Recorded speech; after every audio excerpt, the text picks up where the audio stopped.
नमस्कार दोस्तों। अब हम बात करने वाले हैं प्लेन टेबल सर्वेइंग का। ये सर्वे का एक इम्पोर्टेंट चैप्टर होता है तो बड़ा छोटा है, आधा आधा घंटा के आसपास में कंप्लीट हो जाएगा।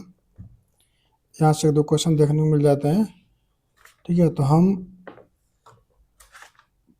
एग्ज़ाम के पॉइंट ऑफ व्यू से वो सारे क्वेश्चन देखेंगे, वो कॉन्सेप्ट देखेंगे। ठीक है, जो कंफ्यूज करते हैं। ठीक है, और लास्ट में मैंने 40 क्वेश्चन, लगभग 50-60 क्वेश्चन के आसपास भी 50-60 क्वेश्चन के आसपास मैंने प्रैक्टिस भी कराई है पूरी, जो इस नोट्स के कॉन्सेप्ट को लेकर के, और PYQ भी दिया मैंने। तो इस पूरे वीडियो को देख लेंगे आप, तो मुझे आशा है कि ये यहाँ से बनने वाले क्वेश्चन होंगे, मैक्सिमम क्वेश्चन आप अटेम्प्ट कर पाओगे। ठीक है, तो अब हम शुरुआत करते हैं। है plane table. Plane table survey में क्या होता है कि नाम में ही आपको साफ साफ दिख रहा होगा प्लेन टेबल। इसमें मतलब है कि एक प्लेन टेबल होता है, जैसे कि मान लीजिए जिस इमेज पे आप पढ़ते हैं, हम लोग पढ़ते हैं जिस टेबल वगैरह पे इमेज पर, वैसे एक टेबल होता है। ठीक है, तो मेन काम वही टेबल होने की वजह से इसका प्लेन टेबल नाम रख दिया गया है। ठीक है, इसके कई तरीके होते हैं, कई कई मेथड होते हैं इसके ज्ञात करने के। Radiation method, section resection method, intersection method, traversing method. तो आगे हम उस हर चीज़ को आपको एक एक करके मैं दिखाऊंगा, बताऊंगा किसको कहाँ पे। जो सबसे इम्पोर्टेंट उसके जो मेथड होते हैं ना, वहाँ से क्वेश्चन पूछ लेता है, और जो इसके कुछ इसमें इंस्ट्रूमेंट जो होते हैं वहाँ से, तो मैं बताता चलूँगा आपको सारा चीज़। सबसे पहले ये देखिए कि वर्किंग प्रिंसिपल, तो सबसे क्वेश्चन तो यही बन जाता है कि इसका वर्किंग प्रिंसिपल क्या होता है। तो इसका वर्किंग प्रिंसिपल आप याद रखिए। जैसे कोई पूछ ले कि वर्किंग प्रिंसिपल क्या है प्लेन टेबल का, तो आप बोलिएगा पैरालिज्म। पैरालिज्म प्लेन टेबल का वर्किंग प्रिंसिपल पैरालिज्म होता है। पैरालिज्म का मतलब इतना होता है, कोई एक लाइन खींची गई है, उस लाइन के समानांतर लाइन खींचनी है, बस यही है। कोई लाइन पहले से दी हुई है, ठीक है, उस लाइन के पैरेलल लाइन खींचनी है, उसके पैरेलल पैरेलल लाइन तुम खींचनी है। ठीक है, यही क्रिया होती है, उसी को पैरेललिज्म बोलते हैं, और यही काम इसमें करी जाती है। इसमें क्या किए थे ना, देखो ये प्लेन टेबल होता क्या है ना, कि जैसे कि और तुम सब कोई सर्वे करते हो, तो उसमें क्या करते हो कि फील्ड में जाकर डाटा लेते हो, और जा करके ऑफिस में बैठ करके, एसी उसी में बैठ करके तुम उसको पेपर पेन लेकर के उतारते हो, या ग्राफ करते हो, या बनाते हो। लेकिन इसमें बस इतना, क्या इसमें क्या कर जाते हैं प्लेन टेबल में, यही एक खासियत इसकी होती है। इसमें ऑन द स्पॉट, मतलब फील्ड में ही तुम क्या करोगे, मैप भी बनाओगे, पढ़ोगे भी साथ में, देखो लोगे भी, डाटा कलेक्ट भी करोगे। ठीक है, और साथ साथ में तुम बना भी दोगे, मतलब जो भी पेपर पर कॉपी पे बनाना होगा पर वहीं पे बना दो, ये इसका फ़ायदा होता है। ठीक है, तो अब देखिए ये पैरालेज में ध्यान दे दीजिए, बता दे रहा हूँ। पैरालेज में क्या होता है कि मैप मैप की मैप की सब तो पैरालिज्म, मैप की सभी रेखाएं ग्राउंड के वास्तविक रेखाओं के समांतर रखी जाती है। मैंने बताया आपको कि पैरेलल रखना ही पैरालिज्म कहलाता है। अब डेफिनेशन देखिए इस प्लेन टेबल सर्वे का, तो ये क्या होता है कि प्लेन टेबल सर्वेइंग एक ग्राफिकल मेथड ऑफ सर्वे है, जिसमें फील्ड ऑब्जर्वेशन मतलब डाटा कलेक्शन करना इसका मतलब होता है, और प्लॉटिंग मतलब वही मैप बनाना, या फिगर डायग्राम बनाना, समझ लो, प्लॉटिंग करना एक ही समय साइमुलटेसनली, मतलब कि साथ साथ में कर जाती है। फील्ड का ऑब्जर्वेशन और प्लॉटिंग दोनों एक साथ करी जाती है। और जो और भी सर्वे हम करते हैं, उसमें हम क्या करते हैं, पहले ऑब्जर्वेशन लेते हैं, जाके ऑफिस में प्लॉटिंग करते हैं। लेकिन इसमें यही यही प्लस पॉइंट इसका है कि वहीं पे ऑब्जर्वेशन लो और वहीं पे इसका प्लॉटिंग कर दो, ये इसकी खास बात है। ये बात अब याद रखेंगे। ठीक है, अब हम आगे चलते हैं, तो इसके यूज के बारे में देख लेते हैं। तो यूज क्या होता है प्लेन टेबल का, तो किसी क्षेत्र का मैप या प्लान बनाना हो तो ठीक है, जैसे कोई एरिया है, तो आप चाहते हो उस एरिया का मैप बनाना, तो जाकर प्लेन टेबल एक जगह सेट कर दोगे। अब सेट करके फिर कई मेथड बताया हूँ कि 3-4 मेथड होता है। अब देखोगे कि कौन सा मेथड सुटेबल बैठता है, उस कंडीशन के हिसाब से वो मेथड यूज करके आप उस एरिया का क्या करोगे, मैप बना दोगे। तो मैप या प्लान तैयार करने के लिए इसका यूज करी जाती है। देखो ये प्लेन टेबल कब यूज करोगे, और भी तुम्हारे पास थियोडाइट मेथड है, टेकोमीटर मेथड है, बहुत मेथड है तुम्हारे पास, लेकिन जो हम प्लेन टेबल है ये कब यूज करते हैं, चैन है, तो कई कई सर्वे मिलाकर हम कंप्लीट कर सकते हैं ना एक पूरी काम को, लेकिन प्लेन टेबल ही कब कब करते हैं, क्यों करते हैं, उसके लिए है ये कि ग्रेटर एक्यूरेसी की आवश्यकता ना हो। ऐसा कोई काम है कि बस ऐसे थोड़ा उसको तुम चाहते हो कि एक्यूरेसी बहुत ज़्यादा ना हो, लेकिन बहुत जल्दी हो जाए। समझ रहे हो? एक्यूरेसी कम रहे लेकिन टाइम क्या हो कि टाइम थोड़ा कम लगे, ये तुम्हारा उद्देश्य है। तब ये उद्देश्य तुम्हारे पास कि टाइम कम लगना है, ठीक है, भले ही एक्यूरेसी थोड़ी सी कम हो जाए, तो इसीलिए ग्रेटर एक्यूरेसी की आवश्यकता न हो, वहाँ पे यूज कर लेते हो। फिर एरिया फ्लैट या विजुअल हो। अब एरिया फ्लैट और विजुअल होना चाहिए ताकि पैरेलल पैरेलल लाइन खींचना है तुमको तो आसानी से चीज़ें कर सकते हो, ठीक है। एरिया स्मॉल हो और एरिया स्मॉल हो तो बेहतर तरीके से इस पे काम करी जा सकती है। जब एरिया स्मॉल हो तो जब एरिया क्या हो स्मॉल हो तो ग्रेटर एक्यूरेसी की आवश्यकता ना हो, फ्लैट एंड विजुअल एरिया हो और एरिया स्मॉल हो, ठीक है। अभी इंपॉर्टेंट पॉइंट देख लो जो भी निकल के इसमें से आया होगा पूरा निचोड़ इसका देखो। तो वर्किंग प्रिंसिपल क्या है, पैरेललिज्म हो जाता है। ग्राफिकल मेथड ऑफ सर्वे, ये ग्राफिकल मेथड है, देख भी रहे होगे, तब से ये बता रहा हूँ कि ग्राफ बनाते हैं, फिगर बनाते हैं, प्लॉटिंग करते हैं, तो अभी देख भी पा रहे होगे ये ग्राफिकल मेथड है। ऑब्जर्वेशन और प्लॉटिंग साथ साथ इसको साइमुलटेनियसली मतलब कि साथ साथ करते हैं, ये भी बता दिया मैंने। Use for map and plan, best for किसके लिए बेस्ट है तो small flat and visual area के लिए, पूरा मैंने निचोड़ इस बॉक्स में दे दिया है पूरे इस पेज का, ठीक है। अब आप देखो तो ये फिगर आप देख सकते हो, इस फिगर वही फिगर जो बताया हूँ वही चीज़ें हैं कि ये पूरी इस तरह का प्लेन टेबल होता है, ठीक है, ट्राईपोड पे रख दी जाती है। आगे मैं सब चीज़ पढ़ाऊंगा आपको धीरे धीरे, जिस पेज में जो इंपॉर्टेंट था मैंने आपको बता दिया। फिगर भी आप देख के दिमाग में रख सकते हो कि ये फिगर देखो, ठीक है। अगला पॉइंट है instrument use in plane table survey. अब प्लेन टेबल सर्वे में बहुत से इंस्ट्रूमेंट यूज होते हैं। अब ये नहीं है कि अकेले प्लेन टेबल होता है और उस काम करता है, ऐसा नहीं है। उसके साथ में भी और छोटे मोटे इंस्ट्रूमेंट यूज होते हैं जो इसको कुछ कवर इसको ढकने के लिए चाहिए। मान लीजिए बारिश वारिश आ गया तो पेपर को क्लिप करने के लिए पिन चाहिए तुमको। कई चीज़ें ऐसी होती हैं जो ज़रूरत पड़ता है इसमें, तो उसी उसका नाम देख लो पहले, फिर मैं धीरे धीरे एक के बारे में थोड़ा बहुत बता दूंगा जो इम्पोर्टेंट है कोई परीक्षा की दृष्टि से। आगे देखिए तो प्लेन टेबल सर्वे में क्या है कि पहला प्लेन टेबल, तो प्लेन टेबल तो होगा ही भाई, सिंपल सी बात है। तो प्लेन टेबल, दूसरा क्या एलिडेड। एलिडेड का काम क्या होता है कि लाइन ऑफ साइट को डिसाइड करना, ठीक है, अभी आगे बताऊंगा इस चीज़ को। यू फॉर्क, यू फॉर्क या प्लम्बिंग फॉर्क इसको बोलते हैं, यू फॉर्क बोलो या प्लम्बिंग फॉर्क बोलो। ये क्या होता है कि जैसे कि कोई पॉइंट टिप पॉइंट कोई पॉइंट है, वो क्या है कि तुमको प्लेन टेबल पे है, उसी को तुम ग्राउंड पर भी उतारना चाहते हो, सीधे सीधे चाहते हो ग्राउंड पे सेंटरिंग हो जाए, मतलब एकदम सीधे सीध में आ जाए, तो वहाँ पे तुम यूज करते हो यू फॉर्क या प्लम्बिक फॉर्क। अगला है प्लम बब, तो प्लम बब और यू फॉर्क साथ में यूज करी जाती है।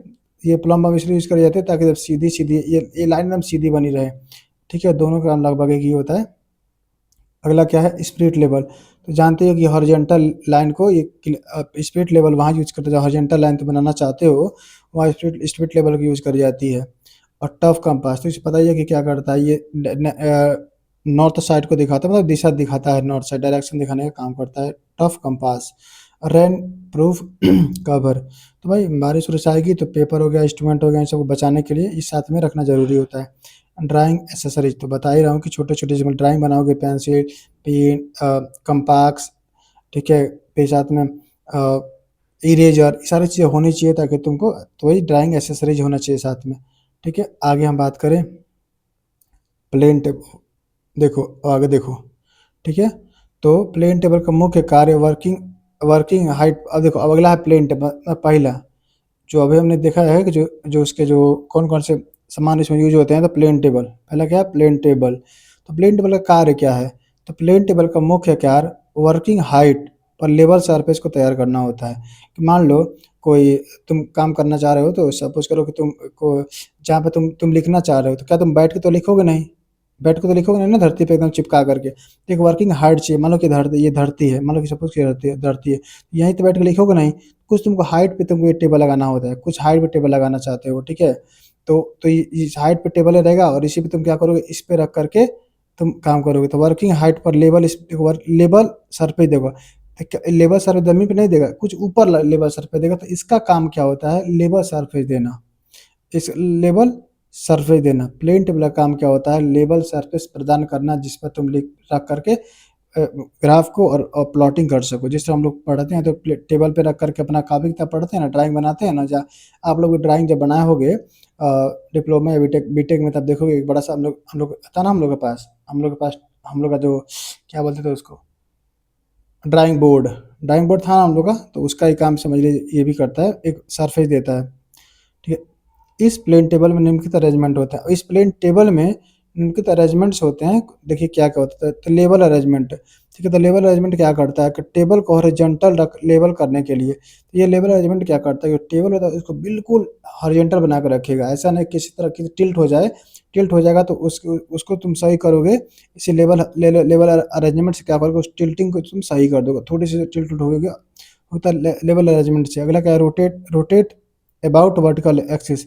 अब देखो तुमको ज़रूरत पड़ेगी उसको उसको घुमाने के लिए। अब बार-बार जब सेंटरिंग कर देते हो, बार-बार जो ट्राइपॉड है रख दोगे, तुम ट्राइपॉड को पूरा थोड़ा घुमाओगे। जैसे दूसरी भाषा में समझाऊँ तो मान लो तुम खड़े होते हो, तुम आदमी हो, खड़े होते हो कहीं, पीछे घूमना होता है तो क्या तुम पूरी शरीर लेके घूमते हो क्या पीछे पीछे की तरफ? नहीं ना, तुम सिर्फ मुंडी घुमा देते हो, काम वही पीछे का चीज़ देख लेते हो।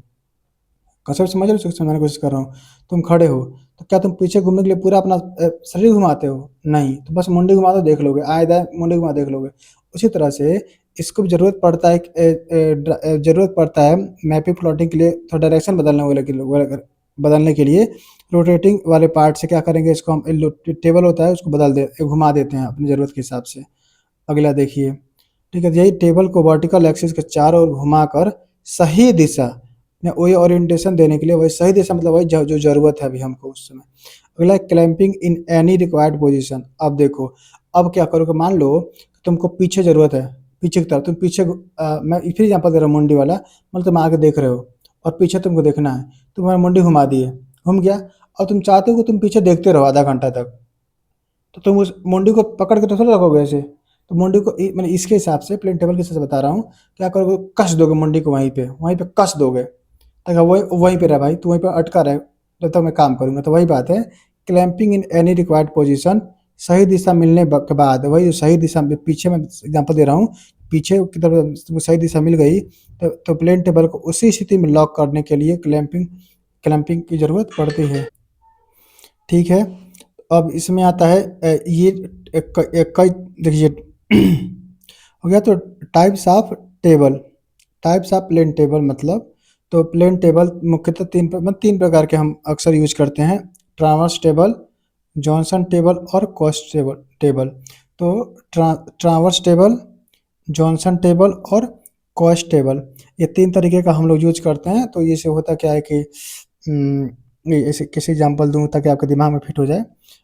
जैसे कि बहुत जल्द, जैसे कि चलिए बताता हूँ। मतलब कि आपको जल्दी पहुँचना है मार्केट और आपके पास साइकिल भी है, मोटरसाइकिल भी है, तो आप क्या करोगे, अगर थोड़ा टाइम है तो आप क्या मोटरसाइकिल यूज करोगे, चलो साइकिल से चलते हैं, टाइम तो है, क्या फर्क पड़ता है, ठीक है। आज जब जल्दी पहुँचना है, अगर जल्दी जाके लौट के आना है तो मोटरसाइकिल यूज कर लोगे। ठीक है, समझ रहे हो इस बात को। इसी तरह से हमारे पास ट्रांसवर्स टेबल होता है, transverse table, Johnson table, cost table. तो एक्यूरेसी, जिसे मतलब कि बहुत अच्छी एक्यूरेसी चाहिए, एक्यूरेट चाहिए, अच्छे से, तरह प्लेन प्लेन सरफेस हो, रोटेटिंग वोटेटिंग वाला भी पार्ट अच्छे से हो, ताकि बहुत जल्दी ड्राइंग आए, बहुत परफेक्ट ड्राइंग आए। ठीक है, बहुत परफेक्ट ड्राइंग आए, ठीक है। तो उसी हिसाब से चलो बांट दीजिए, आगे मैं बता रहा हूँ सब डिटेल में, ठीक है। नाम फिलहाल देख लीजिए, ट्रांसवर्स टेबल, जॉनसन टेबल और कॉस्ट टेबल, आगे मैं बताऊँगा, ठीक है। अगला देखिए, क्या है, ट्रावर्स टेबल, ठीक है। ट्रावर्स देखो, अब पहले के बारे में देखते हैं। इसके साइज याद रखिए, पूछ ली जाती है। 45 × 60 सेंटीमीटर, कितनी, 45 चौड़ाई और 60 लंबाई, 45 गुणे, ये हो गया आपका 45, ये हो गया आपका 60 सेंटीमीटर। तो 45 × 60 सेंटीमीटर का इसकी इसका जो ये लेंथ और डायमेंशन होते हैं पूरा, ठीक है। जो वेल सीजन टिम्बर, आप देख पा रहे होगे कि किसका बना हुआ है, लकड़ी का बना हुआ है ना। तो well team season, well season confuse ना होना ज़्यादा। वेल सीजन सीजन का मतलब ये हो गया कि अच्छी तरीके से सीजनिंग कर दी गई है, उसमें मॉइस्चर कम है, मतलब मॉइस्चर नहीं है। मॉइस्चर रखोगे तो ये पेपर तुम्हारा, जानबे करते हो, पेपर जब पानी के संपर्क में आएगा तो प्रॉब्लम हो जाएगा। तो ये अच्छी तरीके से सीजन कर दोगे, अच्छी तरह से पकी हुई लकड़ी होगी, मजबूत होगी, उसका अच्छे से सीजनिंग किए तो फिर नमी कम होगी, तो अच्छे से पेपर पे वर्क कर पाओगे। इसीलिए वेल सीजन वर्ड यूज कर दिया गया है। वैसे टिम्बर का ही बनाया जाता है, समझ लीजिए। ये वाला जो है ट्रावर्स टेबल टिम्बर का बना होता है। यूज तो रफ वर्क के लिए, तो ट्रावर्स टेबल जो होता है ये रफ वर्क, जैसे तुमको चाहते हो तुम रफ वर्क करना है, ज़्यादा एक्यूरेसी नहीं चाहिए, बस हाँ चलो रफ वर्क के लिए यूज करना है तो आप इस टेबल को यूज करो। रफ सर्वे के लिए यूज करते हैं ये वाला टेबल। अगला है की पॉइंट। अब की पॉइंट देखो, इससे संबंधित मैं की पॉइंट बता देता हूँ, क्या क्या की पॉइंट है। देखो, मैप में करेक्शन, वही इश्यू बोलते हैं अल्ट्रेशन भी इसी को बोलते हैं, आसानी से किया जा सकता है। देखो ये देखो इसमें इसको करेक्शन के लिए यूज कर रहे हैं, या एडिटिंग बोल सकते हो, इसको एडिटिंग भी बोल सकते हो। क्या बोल सकते हो? एडिटिंग। एडिटिंग मतलब अच्छे से समझते हो कि चीज़ को शुरू से नहीं बनाना, बल्कि जो चीज़ बनी हुई है उसको सही करना। तो एडिटिंग एडिटिंग वर्ड आ जाए तो आप समझिएगा इसी की बात करी जा रही है। लेवल का कार्य आई एस्टिमेशन से करते हैं। अब जो जो लेवलिंग की जाती है ना, लेवल का काम किससे करते हैं? आई आई एस्टिमेशन, आँख से देख कर करी जाती है। तो आँख के अनुमान से, आँख से अनुमान लगाई जाती है और लेवलिंग करी जाती है। लेकिन अभी आगे पढ़ेंगे उसमें देखना तरह तरह के इंस्ट्रूमेंट यूज करेंगे इसके लिए। लेकिन इस वाले में क्योंकि ये रफ काम हो रहा है तो इसमें तुम अपने आँख का ही प्रयोग करके देख कर लेवलिंग कर दो आसानी से, बात खत्म। अगला है कि ट्राइपॉड के लेग को एडजस्ट करने के लिए टेबल को लेवल किया जाता है। अब मान लो कि इसको लेवल करना, तुम ये ऐसे ऐसे ऐसे बना दी हो, ऐसे ला दी, अथवा ये मतलब ये थोड़ा सा ऊपर चला गया, तुम इसको क्या करोगे? पीछे कर दोगे। मतलब ये थोड़ा सा ऊपर चला गया तो इसको ऐसे पीछे कर दोगे ताकि नीचे हो जाए। तो इस तरीके से क्या होता है कि इसको इस टेबल को लेवल करने के लिए हम इस ट्राइपॉड को आगे पीछे घुमा दे, पीछे खींच देते हैं, आगे कर देते हैं, ऊपर नीचे, मतलब आगे पीछे करते रहते हैं। कुल मिला जुला के यही क्या सब समझो। तो ट्राइपॉड को ही एडजस्ट कर जाती है इसके टेबल को लेवल में करने के लिए। ये टेबल जो है ना, ये टेबल ऊपर लगाई जाती है वो लेवल करने के लिए। अगला है क्लैंपिंग नट। अब क्लैंपिंग नट का यूज करते हैं किसके? क्लैंपिंग नट की सहायता से प्लेन टेबल को ट्राइपॉड पर लगाया जाता है, जिससे यह वर्टिकल एक्सिस के चारों ओर रोटेट कर सकती है।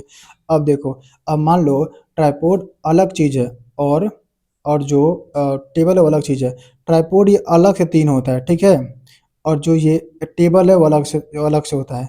अब ये बताओ, क्या तुम ये तो दोनों को क्या करो, घर में मतलब तुम घर से निकले हो या ऑफिस से निकले हो, क्या इन दोनों को तुम उठा करके साथ में लेके जाओगे? तुम खुद बताओ। क्या तुम इसको ऑफिस में क्या कर दोगे? कस दोगे ऐसे कैसे रखोगे हमेशा हमेशा? नहीं। तो इसको क्या करोगे तुम? इस ट्राइपॉड को खोल के ये जगह जगह जगह जगह देख रहे हो, जगह जगह चीज़ें हैं, ये जगह जगह चीज़ें हैं। इनको तुम क्या करो, मैं दिखा फोटो ही दिखा दे रहा हूँ असली असली वाला। ये देखो, ये देखो, इस फोटो को देखो। तो क्या करी जाती है, इन सबको खोल के इस देखो को छोटा कर दी जाती है, छोटा करके खोल खाल के इसको ऊपर नीचे वापस ले चली जाती है।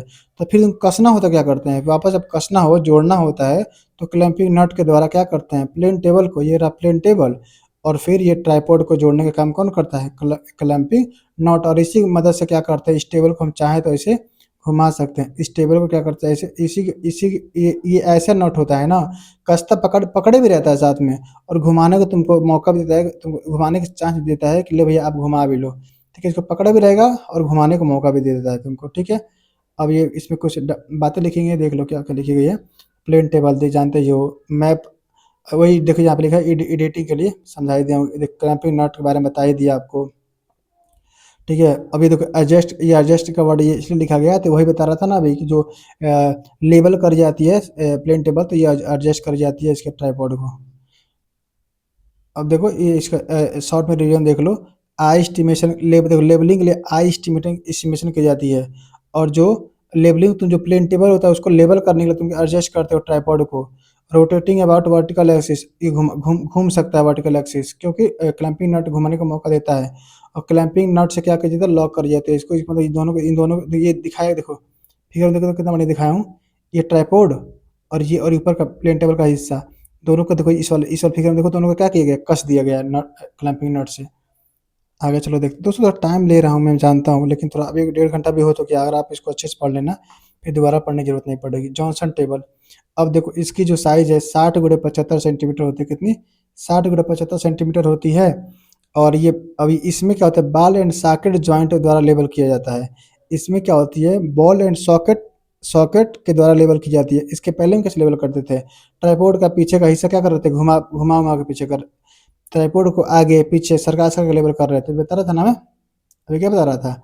इसमें क्या कर रहे हैं हम लोग, ये देख रहे हो, ये देख रहे हो, इस वाले में आगे पीछे करके हम लोग लेबल कर रहे थे। लेकिन इस वाले में क्या कर रहे हैं हम लोग, इस वाले में क्या करेंगे, बॉल एंड सॉकेट लगा रहता है। ये देखो बॉल एंड सॉकेट लगा होता है, जिसके द्वारा क्या लेबल करी जाती है। अब देखो, वर्टिकल स्पिंडल के कारण वर्टिकल एक्सिस के चारों ओर रोटेट करती है। ये होता है वर्टिकल स्पिंडल, यहाँ देख लो, स्पाइंडल तो ये क्या करता है कि घूमने का मौका देता है, भाई लोग घूम लीजिए, हम लोग मुंडी घुमाते हैं ना चारों तरफ, गला गला से गटाई से पूरा मुंडी घूम जाता है, इस तरह से ये क्या करता है घूमने को मौका देता है, चलो भैया घूम लो। तो ये वाला ऊपर का जो पोर्शन होता है, यहाँ से ऊपर का जो पोर्शन होता है वो क्या होता है घूम जाता है, क्या होता है घूम जाता है। तो इस घूमने काम का घूमने में हेल्प कौन करता है, वर्टिकल स्पिंडल। और पकड़ के कौन रखता है, लेवल लेवल सर लेवल कौन देता है, लेवल कौन देता है, तो बॉल एंड सॉकेट लेवल काम देता है। अब देखो दो स्क्रू लगे होते हैं इसमें, उस स्क्रू का भी काम बताता हूँ, देखो देखो यहाँ पे ध्यान दो। अपर देखो ये एक लोअर स्क्रू होता है, और एक क्या होता है अपर स्क्रू, एक होता है अपर स्क्रू। दोनों का कार्य क्या है यहाँ पे दिखाता हूँ मैं आपको, देखो। अपर अपर क्लैंप स्क्रू की सहायता से प्लेन टेबल को लेवल किया जाता है, ठीक है। जो अपर वाला होता है यहाँ पे लिख रहा हूँ अलग से, देखो ताकि दिमाग, अपर वाले से क्या करते हैं लेवल करी जाती है, क्या लेवल करी जाती है। और वहीं लोअर क्लैंप स्क्रू की सहायता से वर्टिकल एक्सिस के चारों ओर रोटेट को नियंत्रित किया जाता है। जो स्पांडल से जो घुमाने घुमाने काम हो रहा था, उसी पर तुम कस दोगे नीचे का, जब जब ये वाला जो नीचे वाला है कस दोगे ना लोअर वाला, तो ये लॉक हो जाएगा। क्या हो जाएगा लॉक, एक क्लैंप हो जाएगा, घूमने नहीं देगा। ठीक है, ये बात देख लो, ये अपर क्लैंप हो गया जो लेवल करने का हेल्प कर रहा है थोड़ा बहुत। और जो ये जो नीचे वाला हो गया वो इसको घूमने में को कंट्रोल कर रहा है, ठीक है। अब देखिए ये है एक्यूरेट सर्वे वर्क के लिए। इसके पहले का जो था ट्रावर्स वाला हम बताया था, वो रफ वर्क के लिए था, एडिटिंग वर्क के लिए था। ये क्या है, एक्यूरेट सर्वे वर्क के लिए इसका प्रयोग किया जाता है, ठीक है। हम बात करेंगे थर्ड, क्या है कॉस्ट टेबल। क्या है कॉस्ट टेबल, तो इसका देखो यूज, तो ग्रेटर ग्रेटर एक्यूरेसी के लिए सबसे मैं ग्रेटर एक्यूरेसी चाहिए, तो ये आप यूज करिए कॉस्ट टेबल, ठीक है। तो ग्रेटर एक्यूरेसी वाले सर्वे के लिए यूज करते हैं कॉस्ट टेबल।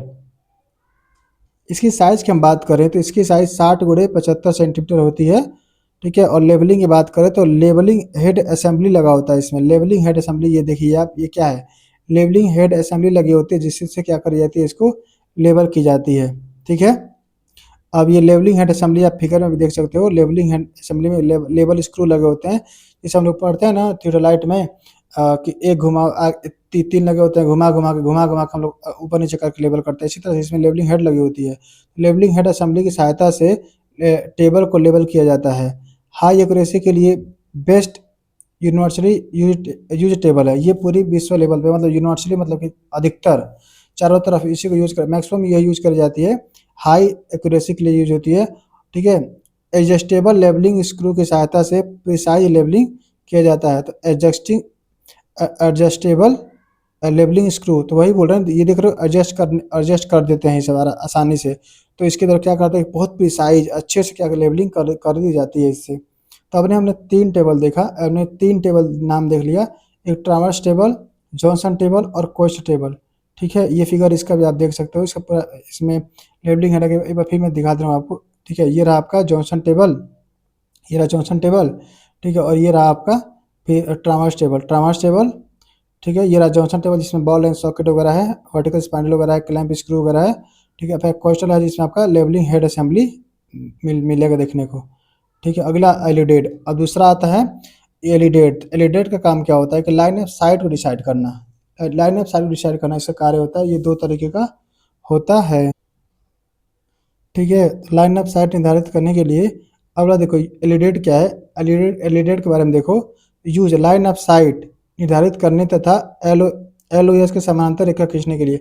अभी होता क्या है, जैसे कि मैं तुमको समझाऊँ दूसरी भाषा में, तो जैसे कि हम लोग का इंची टेप होता है, इंची टेप जो नहीं स्केल, तो उसको तुम क्या करते हो स्केलिंग तो करते ही साथ साथ में, साथ में तुम उसमें स्केल लगा होता है ना, एक लाइन खींच सकते हो, बहुत प्यारा प्यारा लाइन, सीधे लाइन खींच सकते हो, साथ में उसकी स्केलिंग भी 1 सेंटीमीटर 2 सेंटीमीटर काउंट भी कर सकते हो। ऐसे इसका भी दो कार्य होता है, वहाँ भी दो कार्य है, मैं समझाने की कोशिश कर रहा हूँ। जैसे एक चीज़ से दो कार्य कर रहे हो ना, ऐसे यहाँ भी एक चीज़ से दो कार्य कर सकते हो। तो पहला लाइन ऑफ साइट डिसाइड कर ली जाती है, और दूसरा की समानांतर रेखा, इसमें देखो ये दिख रहा है, ये बहुत प्यारा होता है, देखो ये बहुत अच्छे तरीके से ये होता है इसका, ये साइड एज, इस एज के द्वारा हम क्या करते हैं समानांतर रेखा भी खींच सकते हैं। आप देखो वर्किंग प्रिंसिपल क्या होता है, वही वही पैरालिज्म टेबल, प्लेन टेबल का वर्किंग बता दें, ये पैरालिज्म होता है। Edge of plane edge of plane alidade, तो एलिडेट होता है उसका एज देखो, एक एक आता है मार्किंग एज, क्या था मार्किंग एज, तो मार्किंग एज से क्या करते हैं, ड्राइंग शीट पर रेखाएं खींचने के लिए प्रयोग करी जाती है। ये वाली बात आपको याद रखना जरूरी है, ये वाली फि, फि, फि, फिजू फिडूजियल एज, ये पूछा गया क्वेश्चन, ये शायद क्वेश्चन मैंने देखा हूँ कि ये पूछा है, यहाँ से क्वेश्चन पूछा है कि लाइन ऑफ साइट के अनुसार सही दिशा, मतलब कि लाइन ऑफ साइट के अनुसार सही दिशा में रेखा खींचने के लिए किसका यूज करते हैं, तो ये होता है फिडुशियल एज, या बोलते हैं वर्किंग एज इसको बोलते हैं। लाइन ऑफ साइट के अनुसार सही दिशा में रेखा खींचने के लिए यूज करते हैं फिडुशियल एज की। अगला है स्केल एज, तो दूरी मापने के लिए, तो बोला तो कि उसमें स्केल भी लगी होती है, यहाँ पे दिख नहीं रहा, ऐसी इस पे ऐसे ऐसे होती है, ऐसे क्या होती है, स्केल भी होती है, जिससे आप दूरी भी मेजर कर सकते हो। ठीक है,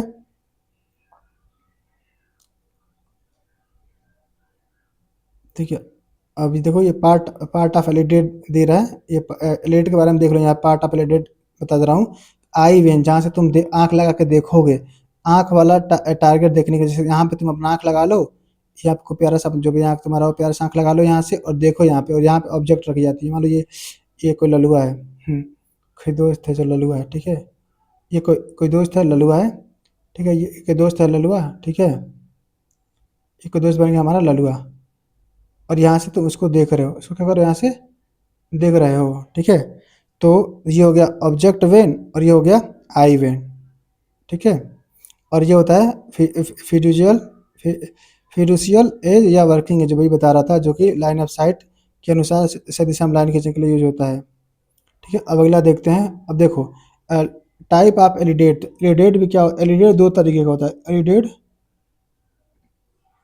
ठीक है, प्लेन एलिडेट, तो ये सिंपल होता है, जो ये सिंपल तरीके का प्लेन एलिडेट होता है, इसमें कुछ वो स्पीड लेवल वगैरह नहीं लगा होता है, नॉर्मली तुम आपने अपने आँख से देखी जाती है और सब काम करी जाती है। तो ये सिंपल साइटिंग के लिए यूज होता है, और ऑर्डिनरी सर्वे वर्क के लिए यूज होता है, सिंपल कंस्ट्रक्शन एंड कम महंगी चीज़ों के लिए ये यूज कर जाती है। दूसरा है टेलीस्कोप एलिडेट, तो लॉन्ग डिस्टेंस एवं एक्यूरेट सर्वे के लिए यूज करी जाती है। ये फिगर में देखो कितना प्यारा, कितना मस्त है, टेलीस्कोप लगा होता है, देख रहे हो, और हाई एक्यूरेसी के लिए इसको करते हैं।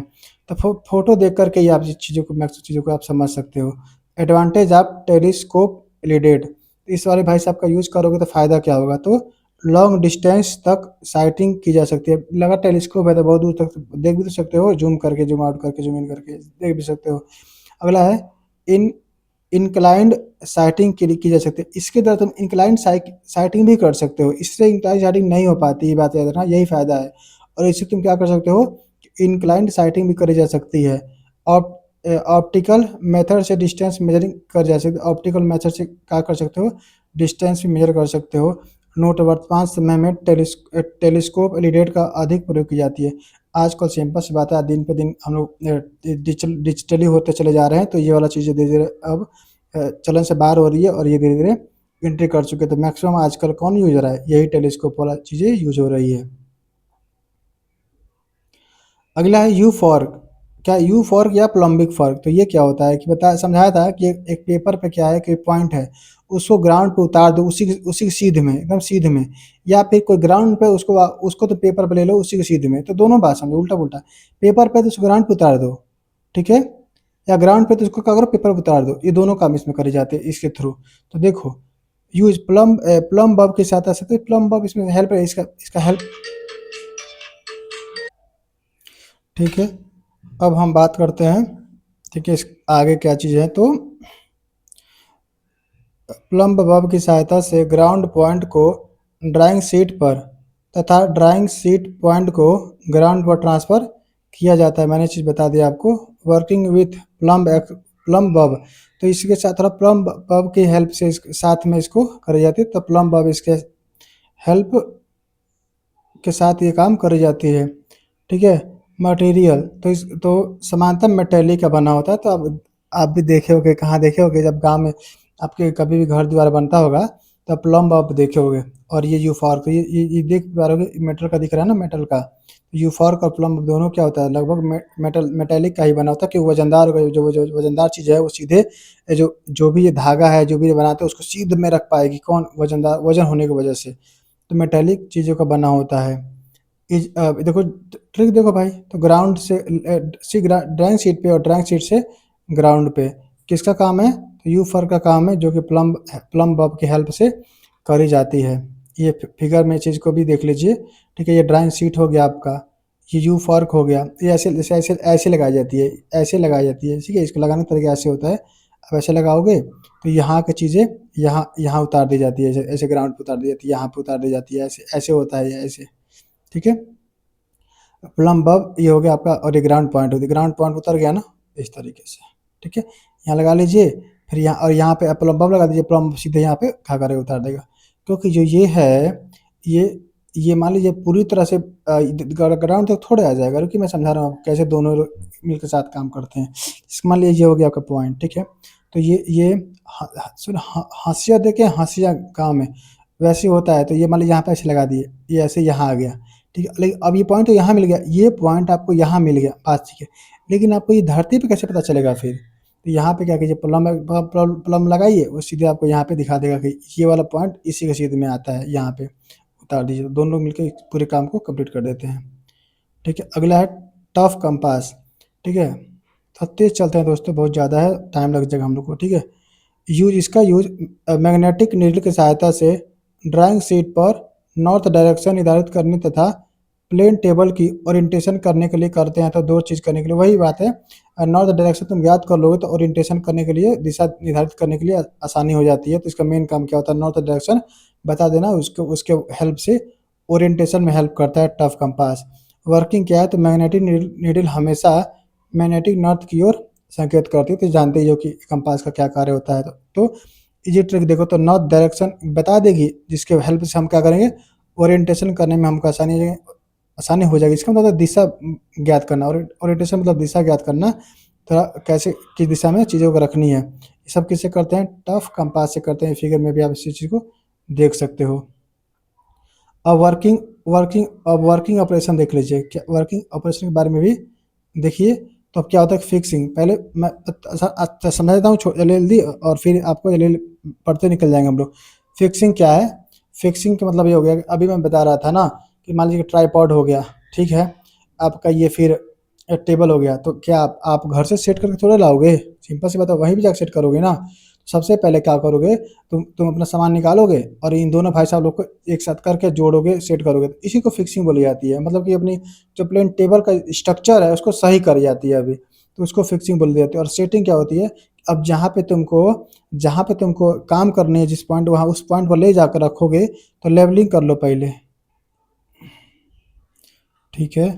अब क्या करते क्या है कि लेवलिंग, सेंटरिंग, फिर ओरिएंटेशन।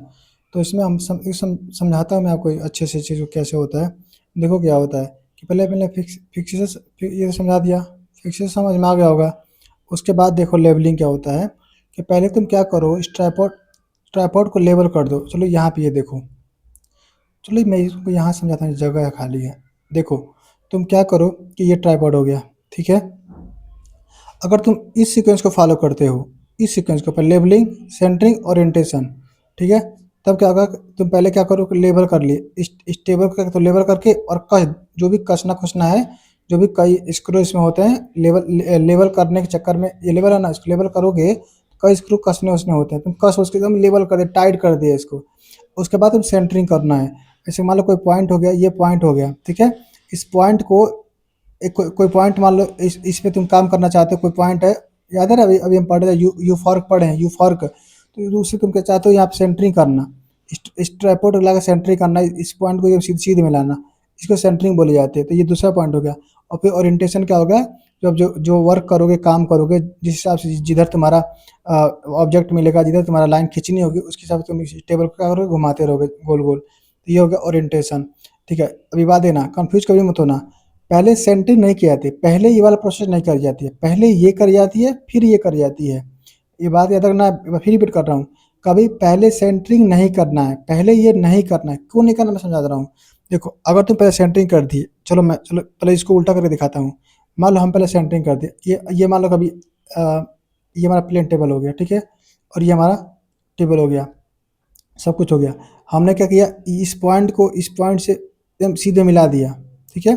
अभी ध्यान देना, अभी लेवल लिस्ट नहीं कियो, अभी ये तुम प्लेन, ये टेबल लेवल नहीं है, सिर्फ सेंटरिंग वाला काम कर रहे हैं हम लोग, ये पहले कर रहे हैं।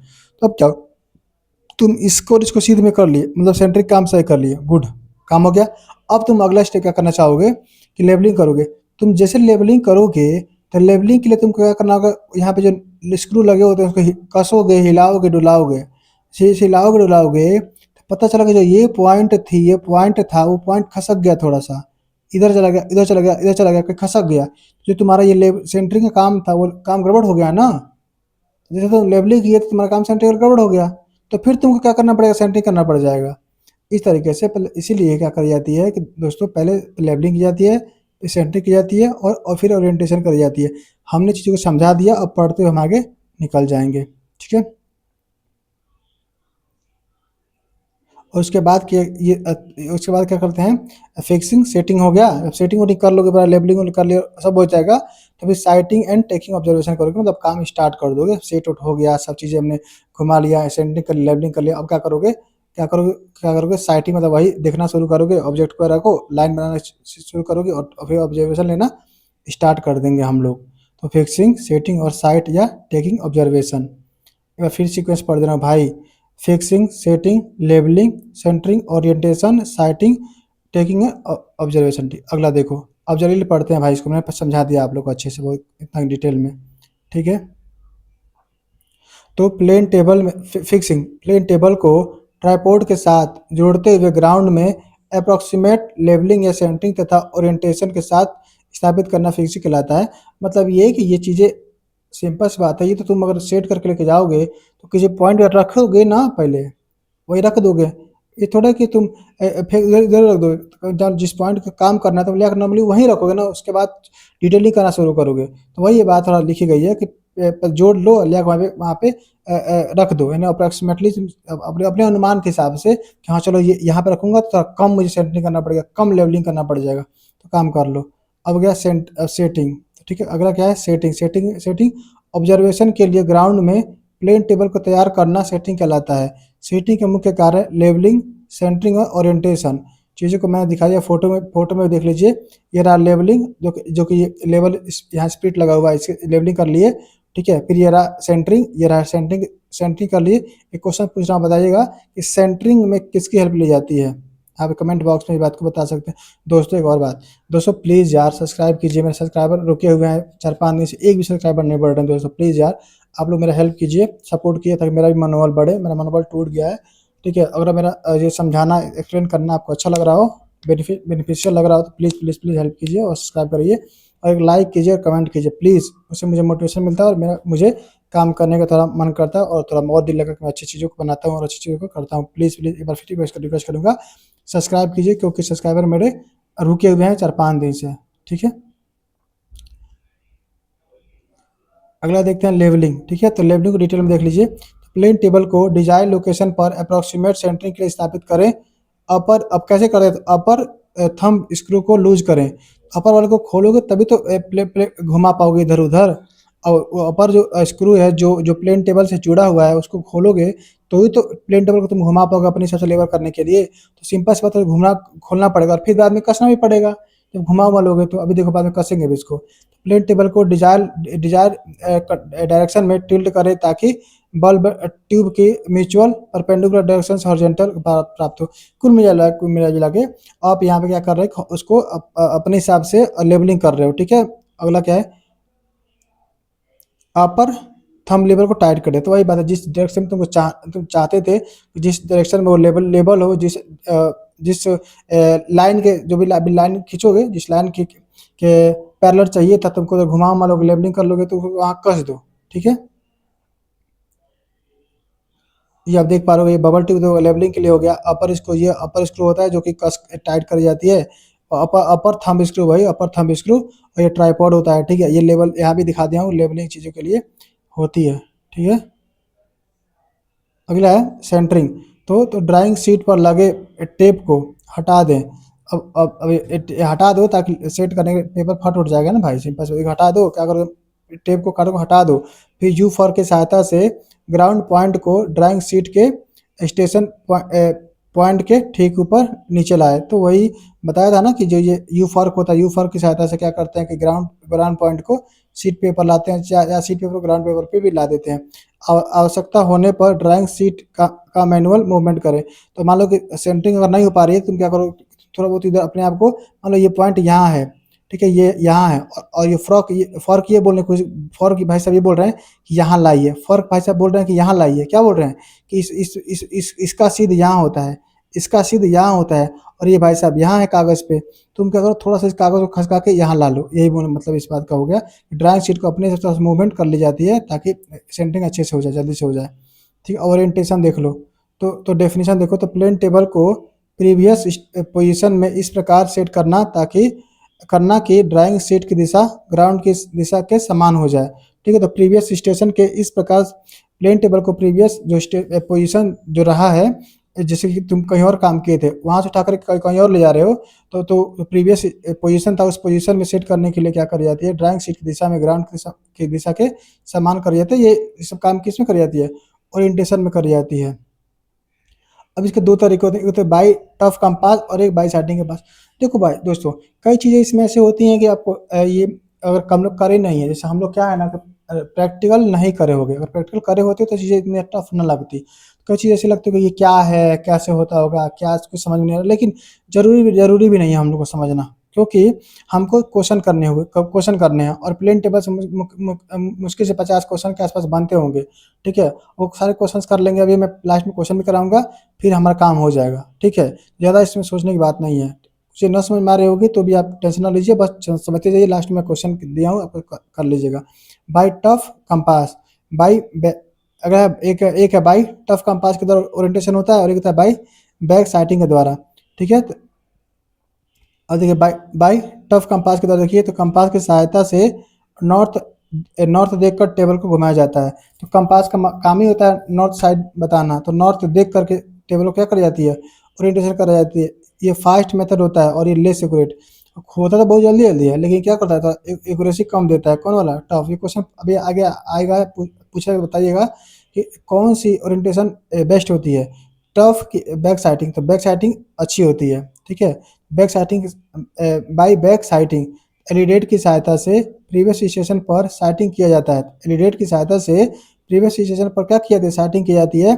ये मोर एक्यूरेट होता है। क्या होता है, मोर एक्यूरेट होता है, मोस्ट प्रीफर्ड मेथड। जब एक्यूरेट है तो भाई यूज यही होगा ना, इसको यूज करी जाती है। ये देखिए यहाँ पे ये पहले से बना हुआ स्टेशन है, जिसके साइटिंग करके हम इसको क्या करेंगे, ओरिएंटेशन का काम करते हैं। ए क्या हो गया, प्रीवियस स्टेशन बता रहा हूँ, बी क्या है, करंट स्टेशन, ये बी क्या है, करंट जो अब काम करने जा रहे हो तुम। ठीक है, आगे देखो, समरी देख लो। समरी के बाद तो इंपॉर्टेंट पॉइंट निकलेगा कहाँ से, तो tough compass fast but less accurate, और back sighting more accurate and more used. इसका ये पूरा निचोड़ निकल के आ गया, आप इस चीज़ को याद रखिएगा। अगला मेथड प्लेन टेबलिंग। अब मेथड के बारे में देख लीजिए क्या है, तो रेडिएशन मेथड होता है स्मॉल एरिया, फ्लैट ग्राउंड तथा लार्ज स्केल के लिए करी जाती है। ऐसे समझ लो कि ये बहुत छोटे एरिया हो, जहाँ पे बहुत अच्छी जगह हो, छोटी जगह हो, ऐसी जगह पे ऐसे काम करना हो तो ये चीज़ यूज करते हैं। जैसे स्मॉल एरिया हो गया, छोटा मोटा जगह करना हो वहाँ पे करोगे। फ्लैट ग्राउंड हो, जो ऊबड़ खाबड़ ना हो ज़्यादा, जैसे ऊबड़ खाबड़ ना हो, एकदम ऐसे फ्लैट हो, क्या हो, फ्लैट हो, वहाँ पे इसको यूज कर ली जाती है। लार्ज स्केल पर मैप बनाते हैं। ये पढ़े हो गए कि जब भी हम छोटा एरिया में काम करते हैं, यहाँ पे लार्ज स्केल रखी जाती है। ठीक है, लार्ज स्केल रखी जाती है, अभी पहले भी पढ़े हो गए चीज़ को। ठीक है, कि लार्ज स्केल वहाँ रखिए, छोटा काम करना होता है। ठीक है, जब प्लान बनाना होता है, देखो प्लान बनाना होता है तो हम लार्ज स्केल रखते हैं, और जब मैप बनाना होता है तो स्मॉल स्केल रखते हैं। इस बात को आप पढ़े होंगे। ठीक है, इसमें इंस्ट्रूमेंट की लोकेशन चेंज नहीं होती। इसमें ये पॉइंट याद रखना, इसमें इंस्ट्रूमेंट की पोजीशन लोकेशन, देखो इसमें जो इंस्ट्रूमेंट होता है उसकी लोकेशन चेंज नहीं करते हैं। ये बात इंपॉर्टेंट है, याद रखिएगा। क्वेश्चन पूछा गया है कि किस वाले मेथड में इंस्ट्रूमेंट की लोकेशन को, हम पोजीशन को, जगह चेंज नहीं करते हैं। रेडिएशन वाले मेथड में जो इंस्ट्रूमेंट का जो लोकेशन है वो चेंज नहीं करी जाती है। ठीक है, अगला है इंटरसेक्शन मेथड। ये क्या है कि इनएक्सेसिबल पॉइंट, जहाँ पहुँचना कठिन हो। देखो इनएक्सेसिबल में भी इन लिखा हुआ है और इंटरसेक्शन में भी इन लिखा हुआ है, तो इस बातों को दोनों को रिलेट कर लीजिएगा, पकड़ में आ जाएगा। इंटरसेक्शन मेथड इनएक्सेसिबल पॉइंट, जहाँ पहुँचना कठिन होता है, जहाँ तुमने पहाड़ हो गया, खाई हो गया, ऐसी जगह यहाँ पे पहुँच नहीं पा रहे हो, वैसी जगह पे अगर तुम करना चाहते हो प्लेन टेबलिंग तो वहाँ पे इंटरसेक्शन मेथड का यूज कर ली जाती है, ठीक है। तो इनएक्सेसिबल पॉइंट को ड्राइंग शीट पर लोकेट करने के लिए इसका प्रयोग किया जाता है। प्लेन टेबल को कम से कम 2 स्टेशनों पर स्थापित करना आवश्यक होता है। इस वाले में मिनिमम तुमको 2 स्टेशन की आवश्यकता पड़ती है, ठीक है। 2 स्टेशन में कम से कम तुम करोगे तो चीज़ अगर सही होगी। पढ़े होगे चीज़ आपको पढ़ने में आएगा कि किसी पॉइंट को रेफरेंस बताने के लिए एकदम उसकी एक्यूरेट पोजीशन बताने के लिए आपको कम से कम 2 रीडिंग चाहिए, या तो एंगल हो डिस्टेंस हो, या फिर डिस्टेंस हो, या फिर एंगल हो, तो आपको कम से कम 2 चाहिए। वैसे इसको प्लेन टेबल में कम से कम 2 स्थानों पर स्थापित करना आवश्यक हो जाता है। यह विधि से पहाड़ी, खराब एरिया, तो भाई पहाड़ी पे तुम नहीं पहुंच सकते, खराब एरिया अगर हम तो नहीं पहुंच सकते, तो एक ही वर्ड में लिख दिया गया इनएक्सेसिबल, तो उसी तरह एक्सप्लेन कर रहा है कि पहाड़ी, खराब एरिया इलाका वगैरह, ठीक है, यहाँ उपयोगी होता है ये सब। एक्यूरेट वर्क के लिए वेल कंडीशन ट्रेंगल आवश्यक होता है। एक लाइन याद रखिएगा, जब एक्यूरेट वर्क आप करना हो तो वेल कंडीशन ट्रेंगल क्या होती है, आवश्यक होती है। ये जानते ही होंगे आप किसको बोलते हैं वेल ट्रेंगल, वो जो 30 डिग्री से कम ना हो और 120 डिग्री से ज़्यादा ना हो, कुछ ऐसे था ना, आप इसको देख लीजिएगा। तो वो ट्रायंगल होता है जिसका जो मैक्सिमम एंगल 120 से ज़्यादा ना हो और कम से कम एंगल 30 से कम ना हो, उसी को बोलते हैं वेल कंडीशन ट्रायंगल। अगला क्या है, ट्रावर्सिंग, इसके बारे में देख लीजिए। तो यूज बाउंड्री सर्वे, ये क्वेश्चन पूछे इस तरह से तो बाउंड्री सर्वे तथा रोड अलाइनमेंट के लिए किसका प्रयोग किया जाता है, तो आप बोलोगे ट्रावर्सिंग का। क्वेश्चन बनेगा इस तरीके से कि बाउंड्री सर्वे या रोड अलाइनमेंट के लिए किसका प्रयोग करते हैं, आप बोलोगे ट्रावर्सिंग का, बात याद रखना, ठीक है। ट्राइब, तो ये 2 तरह से कर सकते हो, ओपन टावर्स और क्लोज टावर्स, ये बार बार हमने पढ़ रखा है, कई बार ट्रावर्स सर्वे पढ़े तो वहाँ भी हमने पढ़ा कि ओपन टावर्स और क्लोज टावर्स में क्या करते हैं, दोनों चीज़ों को तरीके से काम करे जाते हैं। इसमें ओपन ट्रावर्स में क्या, तो क्लोजिंग एरर की जांच नहीं किया जाती, क्लोज ही नहीं हो रहा तो क्लोजिंग एरर कहाँ से करोगे भाई, सिंपल सी बात है। क्लोजिंग एरर तब किया जाता है जब लूप क्लोज हो, जैसे ऐसे ऐसे लूप क्लोज होती है तो थोड़ी दूरी बच जाती है, थोड़ी सी दूरी बच जाती है, एक दूसरे को चिपक नहीं पाते हैं ना, तो ये तो क्लोजिंग एरर होता है। तो ज़्यादा रहा ऐसे याद, अंडरवुड में हम लोग निकालते हैं ना, अंडरवुड में करके यहाँ पे फॉर्मूला होता है क्लोजिंग एरर वाला, ठीक है। तो वो जब वो कब कब होता है, जब लूप बने, और ओपन में तो लूप बनता ही नहीं है, तो कोई जांच करने की आवश्यकता नहीं इसमें पड़ती है, ठीक है। अगला है क्लोज, क्या है, क्लोज ट्रावर्स में क्लोजिंग एरर की जांच की जा सकती है। तो इसमें क्या करते हैं, इसमें क्लोजिंग एरर की जांच की जा सकती है, ठीक है। अगला है रिसेक्शन, तो ये देखो, तो यूज प्लेन टेबल की पोजीशन ज्ञात करने के लिए, ये बात है, प्लेन टेबल की पोजीशन ज्ञात करने के लिए, देखो ये बात है ना, अब एक क्वेश्चन देखने को मिलेगा तुमको आगे, एक ही क्वेश्चन में 2 ऑप्शन दे देगा, और ए और बी और सी और डी ऐसे करके, तो वहाँ पे आप रिसेक्शन में तो यही क्वेश्चन रहेगा कि प्लेन टेबल की पोजीशन या उसकी उसकी सिचुएशन या कंडीशन, सिचुएशन मतलब कहाँ है, मतलब वही बताइए कहाँ है, पोजीशन का बताने के लिए कौन सा मेथड यूज करते हैं। और ऑप्शन में देगा रिसेक्शन मेथड के साथ में ट्रावर्स मेथड, फिर साथ में रिसेक्शन इंटरसेक्शन मेथड, ऐसे करके, तो वहाँ पे आप ट्रावर्स और रिसेक्शन दोनों टिक करते हैं, क्योंकि जो ट्रावर्स होता है वो सक्सेसिव स्टेशन बताता है, आने वाला जो स्टेशन होता है उसके बारे में बताता चलता है। इस तरीके से तो घुमा के पूछता है, तो आप दोनों ही टिक कर सकते हो, और आप सिर्फ एक ऑप्शन में टिक मारना हो तो फिर ये मार लोगे, ठीक है। देखो प्लेन टेबल की पोजीशन ज्ञात करने की तथा करेक्शन, अल्ट्रेशन या मॉडिफिकेशन के लिए इसका यूज करते हैं। मेथड तो बाय बाय 2 पॉइंट प्रॉब्लम इसमें होता है, और बाय 3 पॉइंट प्रॉब्लम इसके प्रकार होते हैं, बाय 2 पॉइंट्स प्रॉब्लम और बाय 3 पॉइंट्स प्रॉब्लम। तो देखो बाय 2 पॉइंट प्रॉब्लम क्या है, तो 2 ज्ञात बिंदुओं की सहायता से प्लेन टेबल की डिजायर पोजीशन ज्ञात की, नाम में स्पष्ट लिखा है 2, ठीक है। 2 बिंदु कम से कम चाहिए इसमें डिजायर पोजीशन ज्ञात करने के लिए। यह विधि इंटरसेक्शन मेथड तथा सिमिलरिटी ऑफ आइसोस्केल्स ट्रायंगल के सिद्धांत पर आधारित है। एक सिद्धांत याद रखिए, इंटरसेक्शन मेथड और सिमिलरिटी इन स्केल्स आइसोस्केल्स ट्रायंगल के आधार पर सिद्धांत पर आधारित होता है। अगला है बाई 3 पॉइंट प्रॉब्लम, तो इसमें क्या कि फिर नाम में पकड़ लेंगे, 3 ज्ञात बिंदुओं की सहायता से प्लेन टेबल में नई स्टेशन पर स्थापित कर इस प्रकार ओरिएंटेशन देना कि ग्राउंड तथा मैप पर अंकित ऑब्जेक्ट एक दूसरे के करेक्ट कोरिलेट करें। 3 पॉइंट प्रॉब्लम होती है, देखिए 1 point, B point, C point, 3 point हो गया, तो 3 बिंदुओं के हिसाब से ये पी चौथा पॉइंट हमने निकाल दिया, तो ये होता है 3 पॉइंट प्रॉब्लम। तो कैसे करी जाती है, हम वो क्योंकि हम खुद आप बताओ कि कैसे करी जाती है, क्या क्वेश्चन बनेगा? नहीं बनेगा। जो मेन पॉइंट है, जो एग्जाम ओरिएंटेड है, वही चीज़ लेकर चल रहे हैं हम, ठीक है। मैं तो हम तेज चल रहा है दोस्तों, क्यों थोड़ा ज़्यादा हमारे लिए कंटेंट है अभी भी, लगभग 1 घंटा होने वाला चीज़ है, तो आप भी बोर हो जाओगे, इसलिए मैं थोड़ा समझाते हुए चलूँगा, फिर भी समझाऊँगा, ऐसी बात नहीं है, समझा थोड़ा जल्दी चलेंगे, इधर-उधर बातें नहीं करेंगे, ठीक है? Trial and error method. अब जब 3 पॉइंट प्रॉब्लम होता है ना, उसको करने के कितने तरीके होते हैं देखिए, उसके जो 3 पॉइंट प्रॉब्लम होते हैं, इसको करने का तरीका एक तो है ट्रायल एंड एरर मेथड, इसी को बोलते हैं लेहमैन मेथड। ऐसे याद रखिएगा, इसको पूछ दे कि Lehman method, trial and error method कौन-सा है? तो लेहमैन मेथड को ही बोलते हैं ट्रायल एंड एरर मेथड। तो बार-बार ट्रायल करके प्लेन टेबल को ऐसी स्थिति में स्थापित करना कि तीनों बिंदु मैप तथा ग्राउंड पर एक साथ कोरिलेट हो जाएँ। तो नाम में ही ट्रायल एंड एरर है, तो बार-बार सही करो, गलती होगी, फिर सही करो, फिर गलती होगी, फिर ट्राई करो, फिर गलती होगी। ऐसे करोगे तो इसी को लेहमैन मेथड भी करी जाती है। अगला है मैकेनिकल मेथड। अगला क्या है? मैकेनिकल मेथड, या बोले तो ट्रेसिंग पेपर मेथड। तो इसमें क्या है, ट्रेसिंग पेपर की सहायता से मैप पर बनाई गई लाइंस को ग्राउंड पर स्थित तीनों बिंदुओं पर सुपर इम्पोज कर देते हैं। तो नाम में देखिए ट्रेसिंग पेपर लिखा हुआ है, ठीक है, और यहाँ भी ट्रेसिंग पेपर लिखा हुआ है, तो आप पकड़ सकते हो। ट्रेसिंग पेपर की सहायता से काम करी जाती है, उसे ट्रेसिंग पेपर मेथड बोलते हैं, और इसी को मैकेनिकल मेथड भी बोला जाता है। अगला है ग्राफिक मेथड। तो नाम में ग्राफिक आ गया, तो मैप और ग्राउंड पर बने त्रिकोणों की सहायता से ग्राफिकली मिलाकर ओरिएंटेशन प्राप्त की जाती है, ठीक है। तो ग्राफिकल मेथड को ही बेसल मेथड कहते हैं। आप मेन क्या करिए, ये नाम याद रखिएगा, ये नाम दोनों याद रखिएगा। Trial and error method lemon method को बोलते हैं, लेमन मेथड को बोलते हैं। Mechanical method tracing paper method को बोलते हैं। ग्राफिकल मेथड बेसल मेथड को ही बोला जाता है। ये बात मेनली याद रखना है आपको।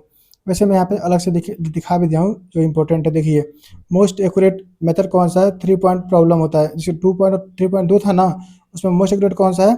3 पॉइंट वाला। लेमन मेथड को ही क्या बोलते हैं? ट्रायल एंड एरर मेथड भी बोला जाता है। ट्रेसिंग पेपर मेथड को ही मैकेनिकल मेथड बोलते हैं। बेसल मेथड को ही ग्राफिकल मेथड बोलते हैं।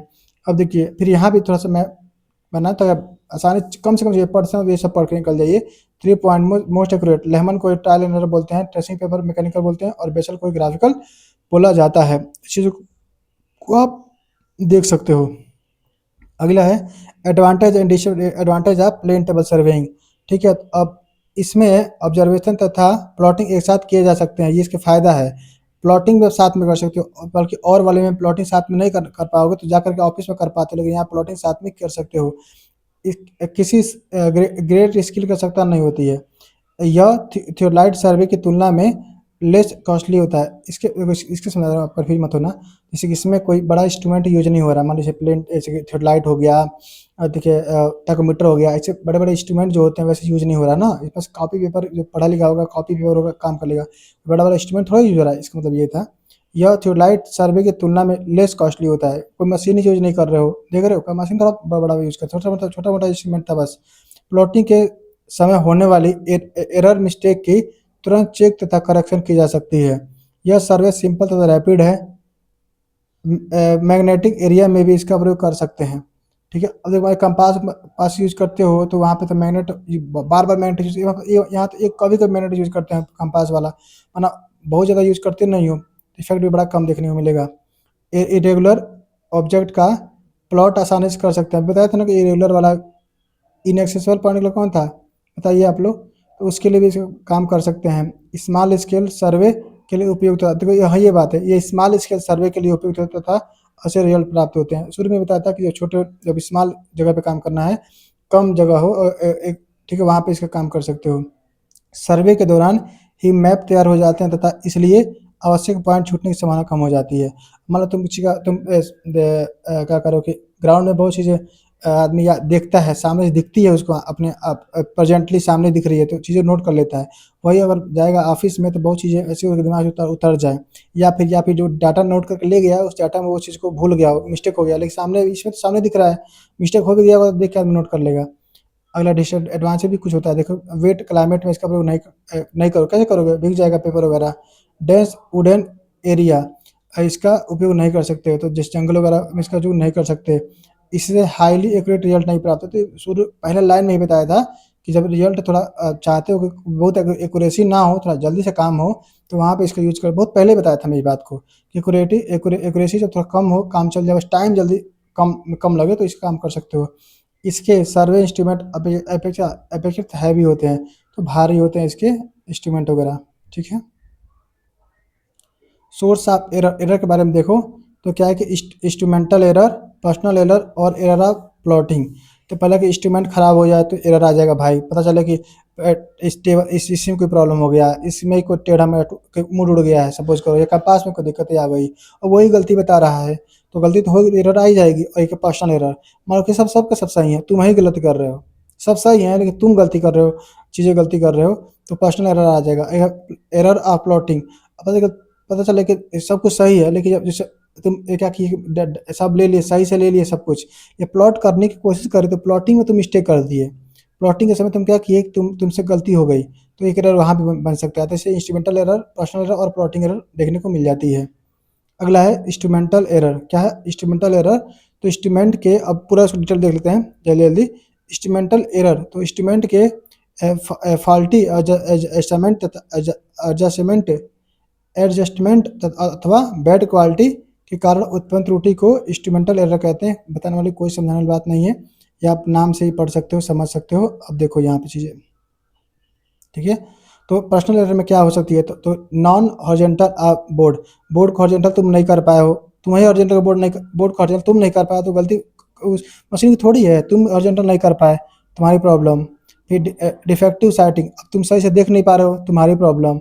डिफेक्टिव ओरिएंटेशन, सही से तुम उसको ओरिएंटेशन नहीं दे पा रहे हो, तुम्हारी प्रॉब्लम। मशीन तो सब सही है, तुम्हें गलती कर नहीं, सही नहीं कर पा रहे हो, तो ये भी पर्सनल हो गई। Movement of board during sighting, अब मूवमेंट तुम सही से नहीं कर रहे हो, तुम्हारी प्रॉब्लम। और डिफेक्टिव और इनएक्यूरेट सेंटरिंग, ये सब के सब क्या प्रॉब्लम जो भी हैं, सारे हमारी प्रॉब्लम है, ये मशीन प्रॉब्लम नहीं कर रहा है, सब सही है, लेकिन हम उस चीज़ को सही से कर नहीं पा रहे, एग्जीक्यूट नहीं कर पा रहे सही से, ठीक है। तो फिर मैं पढ़ दे रहा हूँ, ठीक है।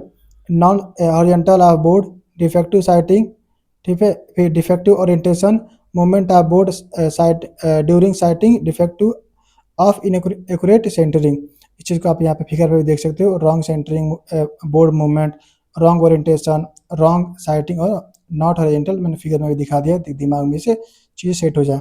अगला है एरर ऑफ प्लॉटिंग, ठीक है। तो प्लॉटिंग के दौरान की गई गलतियों के कारण उत्पन्न त्रुटि को एरर ऑफ प्लॉटिंग बोलते हैं। इस चीज़ को मैंने अभी आपको समझा ही दिया था। Error due to inaccurate centring, छोटा सा एक फार्मूला है, उसको समझ लीजिएगा बस, काम हो जाएगा। और न्यूमेरिकल, उस पर 4 न्यूमेरिकल दिया हूँ, उस न्यूमेरिकल को समझा दूंगा, काम हो जाएगा।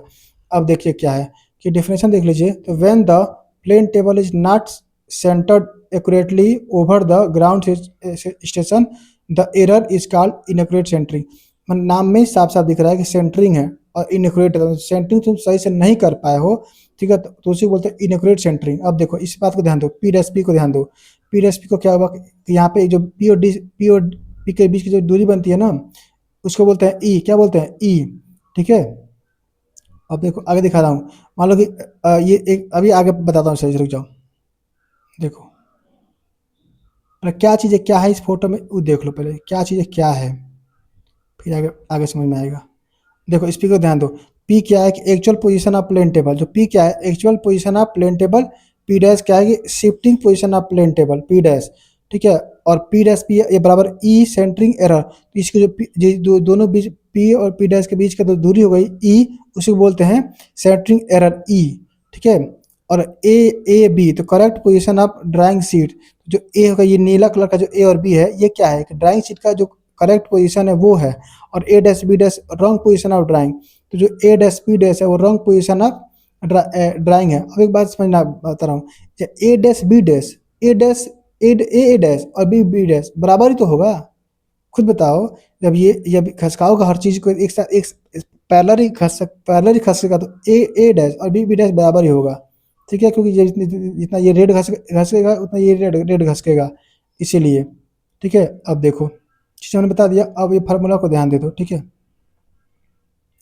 ए डैश यानी जो ए डैश बोलो या फिर बोल सकते हो बी बी डैश, तो कितना हो जाएगा ई अपान यस। ये ई क्या हो गया, ये जो सेंटरिंग एरर होता है उसको ई बोलते हैं। एस क्या होता है, जो तुमको देगा ना, स्केल आएगा, स्केल तुम पढ़ते हो ना कि एक संबंध है 400, ऐसे पढ़ते हो ना, जो बट्टा में आता है ना, इसमें एक संबंध लिख दे 4000, समझ के ये लिख दिए, 1/4000 आता है ना, आर एफ पढ़ते हैं हम लोग ना, आर एफ। तो जो नीचे का जो होता है ना, ये डिनोमिनेटर बोलते हैं शायद इसको, जो ये होता है इसको यहाँ पे रखी जाती है, बात याद रखना। जो बट्टे में जो रखी जाती है, यहाँ नीचे जो होता है उसको यहाँ पे रखी जाती है।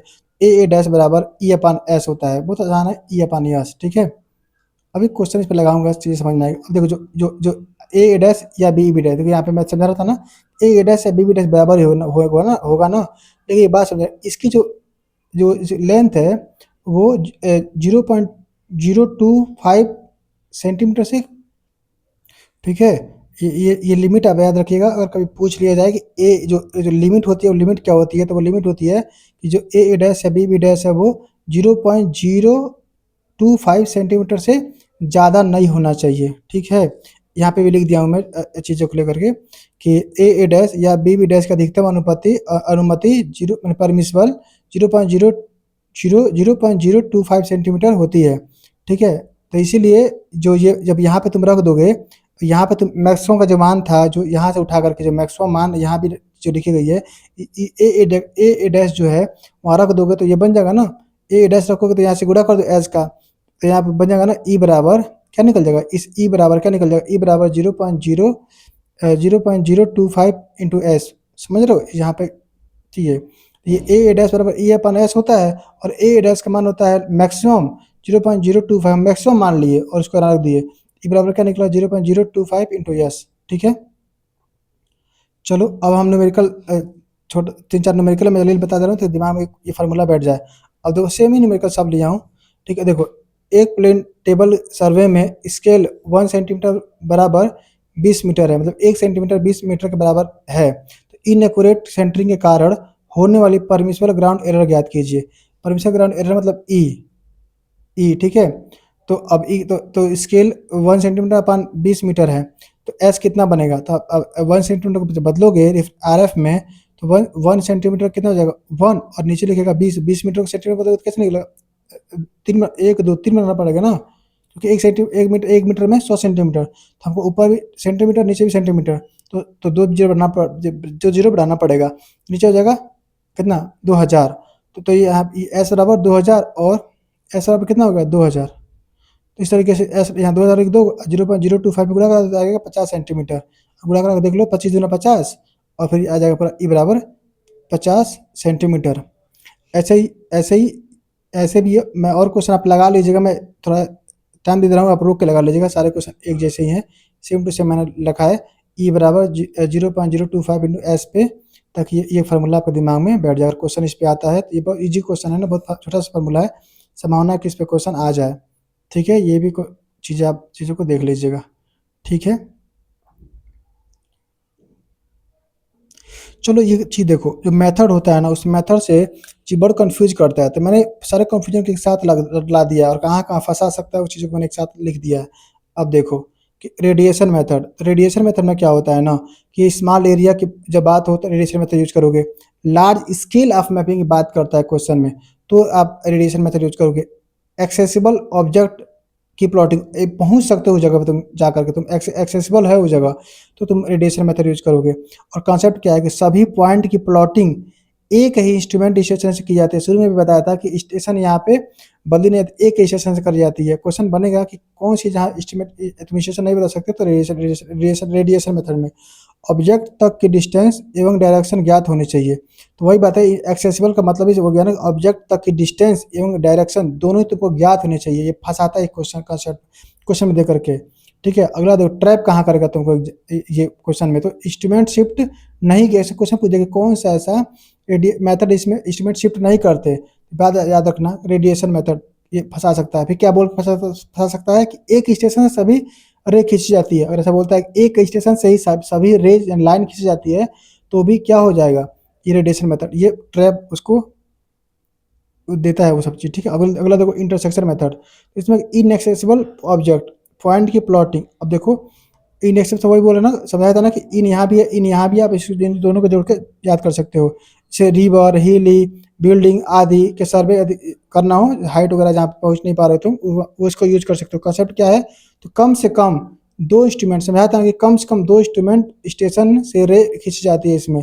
पॉइंट की पोजीशन रे के इंटरसेक्शन से ज्ञात की जाती है। अब ट्रैप देखो कहाँ तुम हो सकते हो और एक बार करेगा तो डिस्टेंस मेजरमेंट की आवश्यकता नहीं होती। इसमें डिस्टेंस मेजरमेंट की आवश्यकता नहीं पूछे किस मेथड में डिस्टेंस मेजरमेंट की आवश्यकता नहीं पड़ती तो आप बताना कि इंटरसेक्शन मेथड में डिस्टेंस मेजरमेंट की आवश्यकता नहीं होती। ऑब्जेक्ट तक पहुंचना आवश्यक नहीं होता। तो नाम में यहाँ पे इन एक्सेसिबल है यानी पहुंचने की जरूरत नहीं पड़ती। तो ये बात याद रखिएगा कि इसमें मेजरमेंट की आवश्यकता नहीं होती और पहुंच ही नहीं पाऊँ तो मेजर कहाँ से, ऐसे याद कर लो कि पहुंचूंगा तो नहीं तो मेजर कहाँ से करूँगा, पहुंचूंगा नहीं तो फिर उसका फिर डिस्टेंस कैसे मेजर करूँगा, फिर कैसे इंच पे नाप पाऊंगा, जो पहाड़ी को कैसे नाप पाऊंगा मैं, नदी नदी नाले को। ऐसे मैं कंसेप्ट बता रहा हूँ ताकि दिमाग में फिट बैठेगा, ऐसे याद रखिएगा। अगला पूछता है, सपोज करिए ट्रांसवर्सिंग मेथड, तो रोड सर्वे, रेलवे सर्वे, कैनाल सर्वे, बाउंड्री लेयर इत्यादि के बारे में बात करते हैं ट्रांसवर्स मेथड बोलते हैं।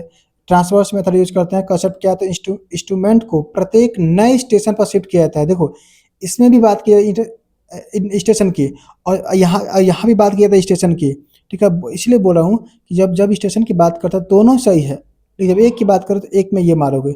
अगला देखो, प्रत्येक स्टेशन पर ओरिएंटेशन आवश्यकता होती है। ओपन ट्रावर्स और क्लोज ट्रावर्स दोनों किए जा सकते हैं, तो बता चुका हूँ, पढ़ा चुका हूँ। सक्सेसिव प्लेन टेबल स्टेशन स्थापित करने के लिए, देखो ये वर्ड दे देगा सक्सेसिव, आगे बढ़ते जाओ मिलता जाएगा तुमको स्टेशन। और नॉन इंस्ट्रूमेंट स्टेशन ज्ञात करने के लिए, ठीक है। अननोन इंस्ट्रूमेंट स्टेशन ज्ञात करने के लिए नहीं, तो ये अननोन आप ध्यान दो। सक्सेसिव मतलब ये है कि तुम आगे आगे जाओगे, और जो अननोन ये जो है ना, ये अननोन के लिए यूज होता है। ये जो है ये अननोन के लिए यूज, अननोन कोई स्टेशन होगा ना उस पर ये काम कर जाएगा, लेकिन ये वाला अननोन पे काम नहीं करता। स्टेशन दोनों की बात की जाती है, लेकिन ये सक्सेसिव और ये अननोन। इसमें सक्सेसिव याद रखना, इसमें अननोन याद रखना, ठीक है। देखो आगे देखो, रिसेक्शन मेथड, अननोन ये है ना, अननोन इंस्ट्रूमेंट, देखो है ना, अननोन इंस्ट्रूमेंट स्टेशन की पोजीशन ज्ञात करना है। इसमें प्लेन टेबल की पोजीशन पुनः स्थापित रीस्टेबलाइज करना। ज्ञात ग्राउंड पॉइंट की सहायता से इंस्ट्रूमेंट स्टेशन की पोजीशन ज्ञात की जाती है। इसके दो प्रकार हैं, 2 पॉइंट प्रॉब्लम और 3 पॉइंट प्रॉब्लम। अगला क्या है, 3 पॉइंट प्रॉब्लम मोस्ट एक्यूरेट होता है। लेमन मेथड को ट्रायल एंड एरर मेथड बोलते हैं। Tracing paper method mechanical method होता है।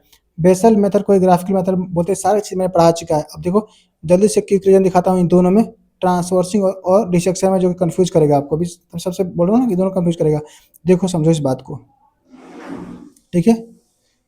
सक्सेसिव पॉइंट टेबल स्टेशन की location, road, railway, canal, boundary survey, instrument प्रत्येक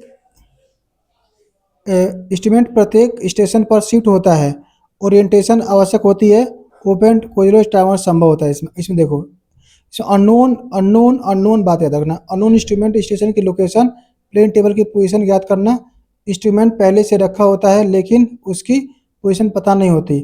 अननोन का मतलब ही तो पता नहीं होती है ना। 2 पॉइंट और 3 पॉइंट प्रॉब्लम संबंधित, इसमें देखो ओपन और क्लोज टावर्स वाली बात है। इसमें 2 और 3 पॉइंट प्रॉब्लम बात है। देखो फिर देखो फाइनल ट्रिक देख लो। रेडिएशन में क्या है, 1 स्टेशन। इंटरसेक्शन में क्या है, इनएक्सेसिबल पॉइंट। ट्रांसवर्स में क्या होता है, लीनियर सर्वे और सक्सेसिव स्टेशन। और रिसेक्शन में क्या होता है, अननोन इंटर इंस्ट्रूमेंट स्टेशन। इस सारा का सारा चारों के चारों एक साथ में आपको ट्रिक बता दिया। ये देखिए मैं कुछ क्वेश्चन भी लेके आऊँ ताकि जो क्वेश्चन जो डाउट अगर दिमाग में आ रहा है वो क्लियर हो जाए, दूर हो जाएंगे। अब देखिए क्वेश्चन में लेके आऊँ, ठीक है। Question number 1, plane table survey में इनएक्सेसिबल क्या गया, इनएक्सेसिबल पॉइंट की प्लॉटिंग के लिए कौन सी मेथड प्रयोग करते हैं। तो इनमें इन से आप पकड़ो इंटरसेक्शन, तो क्या होगा, इंटरसेक्शन मेथड यूज करते हैं। दूसरा है, ये पूछा क्वेश्चन 2015 में, प्लेन टेबल सर्वे में इनएक्सेसिबल ऑब्जेक्ट की प्लॉटिंग के लिए कौन सी मेथड प्रयोग करते हैं। फिर इनएक्सेसिबल आ गया, फिर इंटरसेक्शन, ठीक है। अगला है मैच द फॉलोइंग। मैचिंग से कई मैचिंग याद कर लीजिए, बहुत चीज़ मैचिंग तो बहुत हेल्प करता है मैचिंग। रेडिएशन मेथड, तो रेडिएशन स्मॉल एरिया कभी बता चुका हूँ। Intersection inaccessible.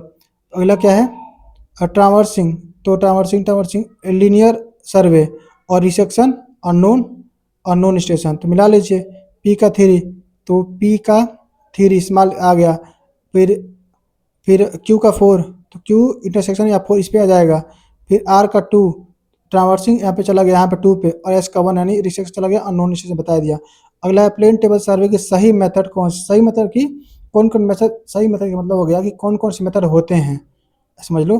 तो यहाँ पे चारों होते हैं ना, देखो रेडिएशन, इंटरसेक्शन, ट्रावर्सिंग, रिसेक्शन, चारों चारों सही होते हैं, सबसे चारों चारों सही हैं। हाँ तो रेडिएशन, इंटरसेक्शन, ट्रावर्सिंग और रिसेक्शन चारों के चारों होते हैं। अगला क्या हो गया, ये पूछा क्वेश्चन देखिए, प्लेन टेबल स्टेशन की पोजीशन ज्ञात करने को, प्लेन टेबल स्टेशन की पोजीशन ज्ञात करने के लिए कौन सी मेथड उपयुक्त है। यही बात मैं आपसे बार बार बोल रहा था, यही वाली बात बोल रहा था कि स्टेशन की बात कर रहा है। जब ऑप्शन में देखिए ट्रांसवर्सिंग और रिसेक्शन दोनों दे दिया है, देख रहे हो यहाँ पे दोनों दे दिया है, हम दोनों टिक लगा दिए। लेकिन रिसेक्शन और नॉन स्टेशन की बात करता है, और जो ट्रांवर्सिंग है वो सक्सेसिव स्टेशन की बात करता है, लेकिन दोनों स्टेशन की बात करते हैं, इसीलिए ये दोनों हो जाता है साइड पे। यहाँ पे लिख भी दिया गया, radiation one instrument station, intersection inaccessible point, traversing linear linear survey plus successive station, ठीक है, और रिसेक्शन अननोन इंस्ट्रूमेंट स्टेशन और 3 पॉइंट प्रॉब्लम मोस्ट एक्यूरेट। कई बार चीज़ों को मैंने बता दी तो बहुत आपको याद हो जाएगा। अगला है, कुछ क्वेश्चन और भी देख लीजिए एक्सपेक्टेड हो सकते हैं। स्मॉल एरिया एवं लार्ज स्केल मैपिंग के लिए कौन सा यूज मेथड होता है, तो रेडिएशन मेथड, ठीक है। Answer A, unknown unknown instrument station, unknown word जोड़ दिया तो रिसेक्शन रिसेक्शन, ठीक है, अननोन वर्ड जोड़ दिया ना, कितनी बार समझा चुका हूँ ये बात आपको। रोड रेलवे जोड़ दिया तो यानी ट्रांवर्सिंग, रोड रेलवे कैनाल इत्यादि के लिए तो ट्रांवर्सिंग बी, ठीक है। प्लेन टेबल सर्वे में इंस्ट्रूमेंट शिफ्ट नहीं, देखो शिफ्ट नहीं किया जा रहा है तो यानी रेडिएशन पहला बताया था ना कि शिफ्ट नहीं करना है, रेडिएशन पहला। 2 पॉइंट प्रॉब्लम एवं 3 पॉइंट प्रॉब्लम किस मेथड संबंधित हैं, बताइए किस संबंधित है।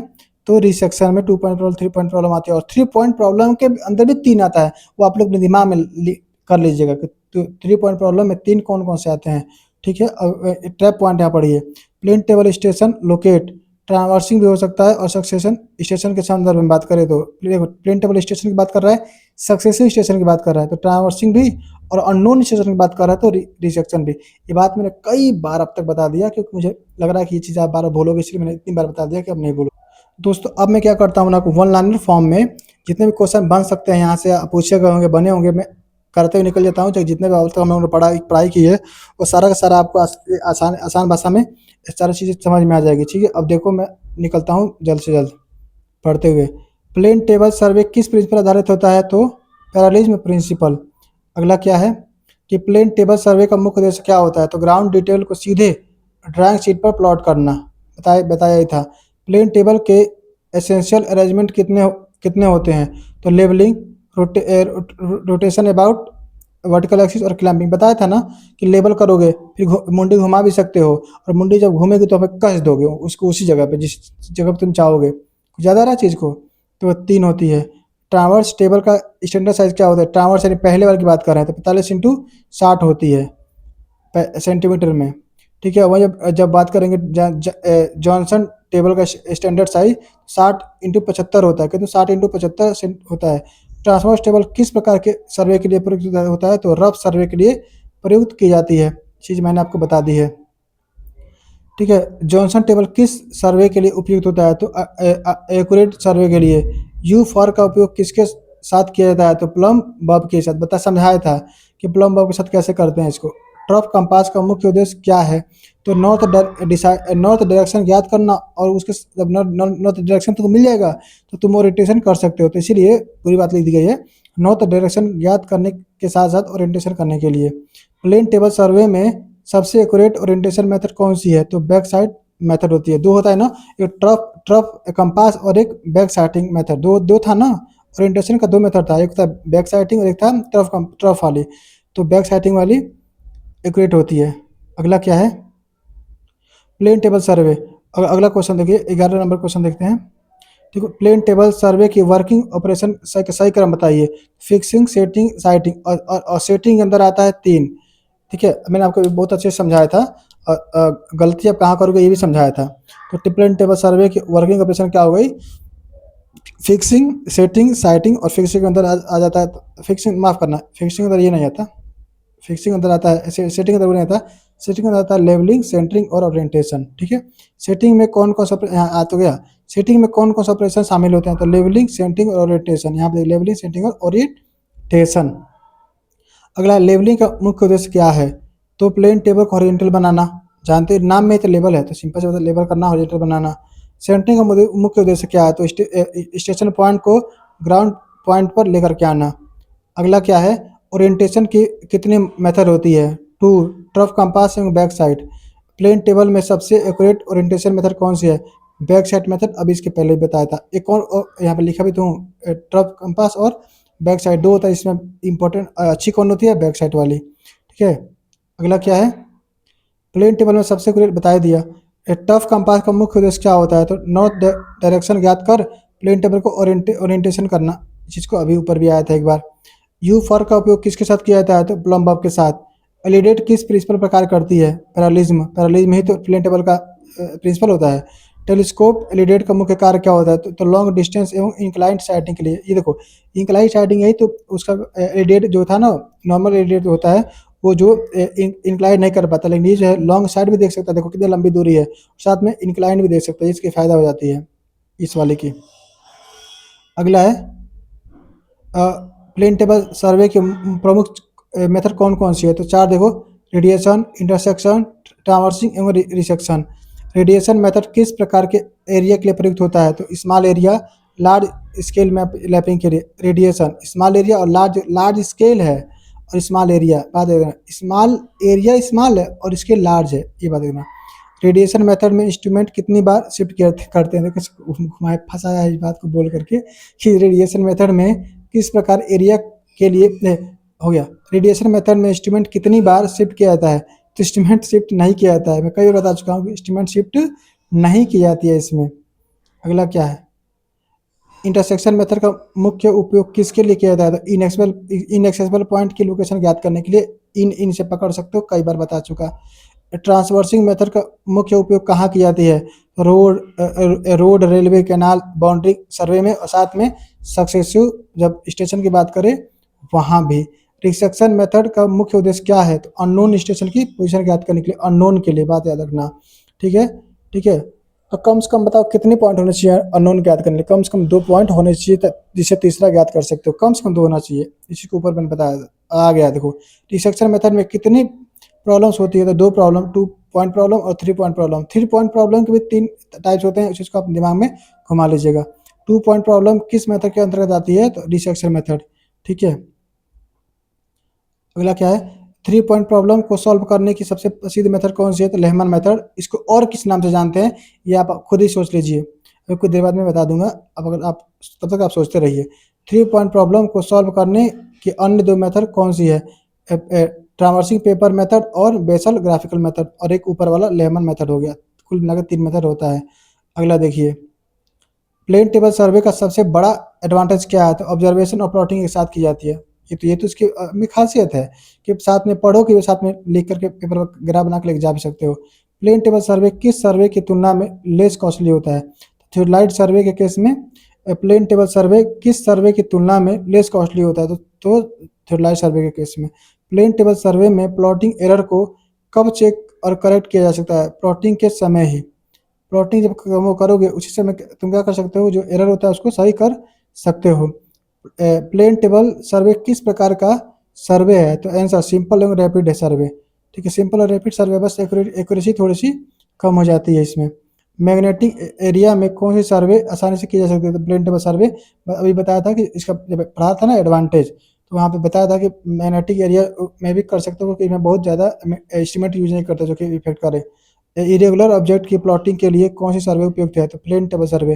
प्लेन टेबल सर्वे किस स्केल के लिए अधिक होते हैं? तो स्मॉल स्केल सर्वे। ठीक है, स्मॉल। तो यहाँ पे देखिए, ये इस चीज़ को शायद इसको समझाता हूँ। देखिए, स्केल की जब बात की जाती है ना, तो वो लार्ज स्केल होता है, यहाँ पे काट लीजिए। ठीक है, जो स्केल यूज की जाती है, स्केल वो लार्ज स्केल यूज की, क्या लार्ज स्केल यूज की जाती है। ठीक है, और स्मॉल एरिया। ठीक है, ये 37 वाले क्वेश्चन को देख लीजिएगा। ये जानते हो क्या यहाँ पे इसके कहने का तात्पर्य है, ये स्मॉल स्केल बोल रहा है ना, इसके कोई इस हिसाब से सही हो सकता है। जैसे हम लोग बोलते हैं कि कितना कार्य हो रहा है, मतलब कोई फैक्ट्री है, कितने कपड़े बने हैं, तो बोलोगे स्मॉल स्केल पे काम कर रहे हैं, मतलब कि हम थोड़े थोड़े बहुत बना रहे हैं, बस थोड़ा बहुत बना रहे हैं, तो उसको हम बोल सकते हैं ना कि स्मॉल स्केल पे काम कर रहे हैं। तो वो इस हिसाब से बोल रहा है कि स्मॉल स्केल सर्वे मतलब कि थोड़ा बहुत का सर्वे करना हो, वो तो वहाँ पे करते हैं, तो उस हिसाब से ये बात सही है, लेकिन कन्फ्यूज़ से बढ़िया है कि हम इस बात को समझ लें कि ये इफ आरएफ की बात करें तो लार्ज स्केल की बात कीजिए, और एरिया की बात करें तो स्मॉल एरिया की बात करते हैं, बात खत्म। ठीक है? प्लेन टेबल सर्वे का सबसे बड़ा डिसएडवांटेज क्या है? तो हाईली एक्यूरेट रिजल्ट प्राप्त नहीं होते, तो इसमें एक्यूरेसी कमी होती है। वेट क्लाइमेट में प्लेन टेबल सर्वे क्यों उपयुक्त नहीं है? तो ड्राइंग शीट पर प्रभावित गीली हो जाएगी, सिंपल सी बात है। डेंस वुडन एरिया में प्लेन टेबल सर्वे क्यों उपयुक्त नहीं है? लाइन ऑफ साइट स्पष्ट नहीं होती है भाई। अब लाइन ऑफ साइट कैसे, पेड़ आ जाएगा ना बीच बीच में, तुम देख नहीं पाओगे, इसीलिए डेंस वुडन एरिया में इसका प्रयोग नहीं कर सकते हम लोग अच्छे से। ये चीज़ें हमने इसमें 40 क्वेश्चन दोस्तों हमने कंप्लीट करा दिया। दोस्तों 1 घंटा 20 मिनट हमने प्लेन टेबल सर्वे का 40-50 क्वेश्चन के आसपास कर दिया। हमने हर एक डाउट को क्लियर किया, हर एक टॉपिक इंपॉर्टेंट पॉइंट को हमने जहाँ तक हो सके कवर किया। आपको जितना हो सके मैंने समझाया, अच्छे से समझाने की कोशिश किया। दोस्तों अगर मेरी मेहनत, मेरी कंटेंट, मेरा समझाने का तरीका आपको अच्छा लगा हो तो एक बार फिर आपसे मैं विनम्र निवेदन करता हूँ, रिक्वेस्ट करता हूँ, I request you please support करिए, फॉलो करिए, क्योंकि सब्सक्राइब कीजिए प्लीज़ प्लीज़, और एक तो लाइक बनता ही है। ठीक है? ठीक है, और अगर आपको ये पीडीएफ चाहिए तो आप कमेंट में कमेंट करिए। ठीक है? मैं आपको ये पीडीएफ सेंड कर दूँगा। ठीक है? एक बार फिर दोस्तों प्लीज़ आपसे रिक्वेस्ट है कि आप मुझे सब्सक्राइब कीजिए, फॉलो कीजिए, या जो भी करना करिए, मतलब कि सब्सक्राइब कीजिए, या तो सब्सक्राइब भी होता है। ठीक है? थैंक यू दोस्तों, धन्यवाद।